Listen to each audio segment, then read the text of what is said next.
Alright guys, I'm recording this video before court this morning, and I was going to tell you guys my story with drug addiction and mental illness. My drug addiction started when I was 12, and I didn't know what I was doing. I just saw some older kids smoking weed and was like, maybe I'll join them. And so they let me join them. And the first time I ever started smoking, I hated it. I hated the way it tasted. I hated everything about it. And then I just fell into peer pressure and did it again, and it was the best thing I've ever felt. I was like, wow, what happened? What was the difference? And they told me, you don't really get high off your first time smoking. I was like, okay. And so I just kept smoking, and I smoked every day up until the age of 14 when I was introduced into pills. And my very first pill I ever took was a Percocet 30, or a Roxy, or whatever you want to call it. And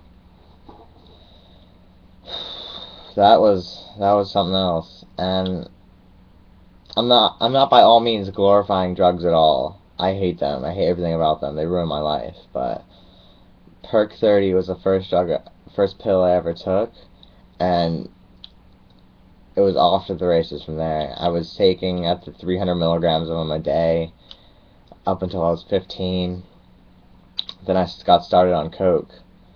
And Coke, it changed everything about me. I hated what I was becoming when I was doing Coke every day. I hated it. And I would do it just to get up in the morning, do it just to go to sleep, do it just to keep going throughout the day. I was doing it about 7 times a day, and I was hating what I was becoming. Nobody liked me. I was at my bottom, or so I thought. Everything about me was just awful because fuck, nobody liked me, and I didn't like myself. I was just sick and tired of being sick and tired, but I kept going. And when around the age of 16, like right when I turned 16, I was in school, and I got caught selling pills at school, and that's when I finally admitted I was a drug addict. And I'm not telling you my full story because that'll take about like a couple hours, but I'm just giving you the brief overview. And I went to rehab September 21st, and I did it basically to please other people. I don't know. I didn't do it for myself. But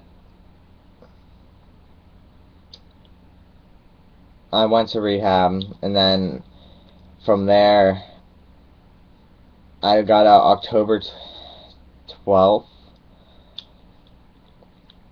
And I thought I was a changed person, but I really wasn't. I was just white-knuckling clean time.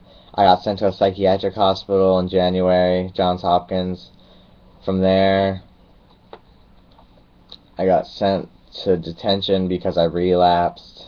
I was 7 months clean, just white-knuckling clean time. I relapsed then.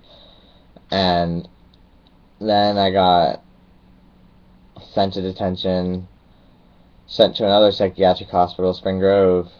And that's when I realized I finally hit my bottom, and that I'm powerless over everything in my entire life, and I can't control my addiction. And I was already in the rooms of Narcotics Anonymous, but I just didn't care. I was doing it to please other people. But 3 months ago, I finally admitted I was powerless with my sponsor, and it's been an uphill battle from there. Everything's been going great. I get off electronic monitor today. It gets better as long as you want it to get better and you realize that you can't do it on your own. So, with that being said, I have court this morning at 11. I have high hopes for it. I have high hopes for the rest of the day. I mean, it's gonna get better as long as you want it to. So I'm doing a good place right now. I have people who care about me, people who like me for who I am, and it's a good feeling. So with that, I'll keep coming back.